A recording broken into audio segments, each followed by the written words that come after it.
Welcome to Bible/Chat. Hi, Jason. Hey. How are you? Terrible. It's bleak today. No. It's bleak. It's hot. It is hot. It's very warm, yeah. Hotter than anything I've ever been through in my entire... No, Seriously? You should go to India. we take two. No, there's no take two. All right, so we are talking I about... did go to India, but it was cool. That is true. When It I was went, cool. it was You were 80. there, you were there in October, right? Yeah. October, November. Glorious. It is. It's nice. Okay, so we were talking about something that's been in the news today, the Southern Baptist Convention. Yep. They've elected a new president. Yes. So... That's the largest denomination in the United States, I think. Protestant, so, yeah. So they just elected a new president. So the question is, in light of that, where did they come from? And are they biblically legitimate? Are they okay? Yeah. Is it okay to be a part of a denomination? Is it not? Yeah. Kind of like Yeah. those kind of questions. How do you answer that? Yeah, good. So, I mean, I think denominations come from...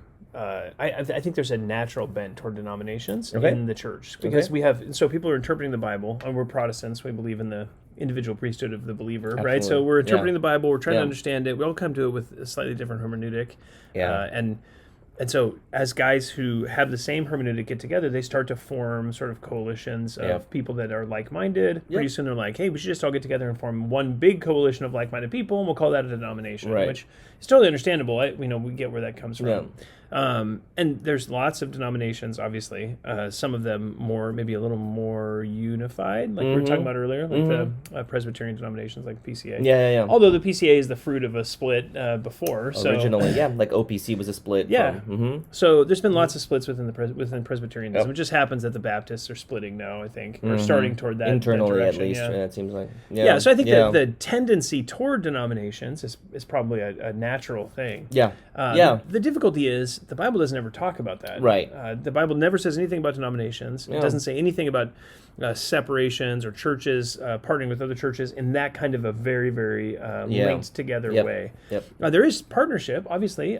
Paul sends gifts through the Macedonian churches. He sends gifts to the Jerusalem church. There's all sorts of different participation with other churches. But there's not that kind of unified leadership which a denomination provides. So even the fact that they're electing a president over their own churches, in one sense is, well, purely logistic in one way. In another way is not necessarily, prescribed in the Bible, so to speak. So or described in the Bible. Just Paul would be the only example of that. So the apostles, but they're all dead. So I mean, I think the tendency is a natural tendency to gather together with like-minded believers in churches. But then the problem is it's not in the Bible. And anytime you do something that's not in the Bible that just seems like a good natural fit, usually that goes south. So what's happened in denominations in the U.S. is that all of the mainline denominations basically fell prey to liberalism in the early 20th century. All of them went astray, which led to sort of the independent, Bible church movement ultimately after some of the splits there. Absolutely. With fundamentalism. So you have this kind of, when the denomination goes, if you're part of the denomination, you effectively just have to leave. And so that denominations, as a general rule, over the course of time, have internally fractured because divisions that occur inside of them. And so, so while understandable, not biblical, therefore it generally produces problems, I think. But you wouldn't say that it's wrong. It's not sin. It's not sin to have a free choice denomination, for the being a believer denomination. or the church. The church can choose to do that. We would just choose to not do that because there's no specific text that would direct us that way. Right. And yet, historically, they've tended to, unfortunately, fall prey to all sorts of theological confusion or error outright. When the denomination, and I mean we've seen this, right? Like Methodists all the time. All of them. Or has happened. Denominations that began in conservative, healthy ways have drifted away from the text of Scripture, and then the denomination at large goes astray, and then all the people that are attached to the denomination go astray. You find yourself sort of in no man's land. And if you want to be a conservative pastor in a conservative church, you effectively are forced either to leave the denomination or to sort of like disavow the denomination's beliefs while staying in it.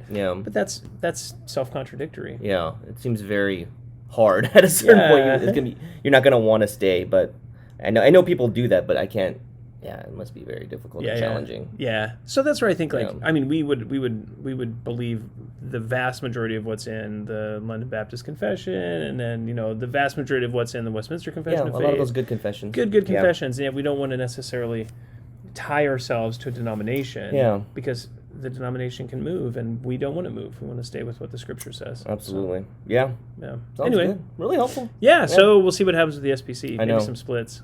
It's a crazy time. I know. It really is.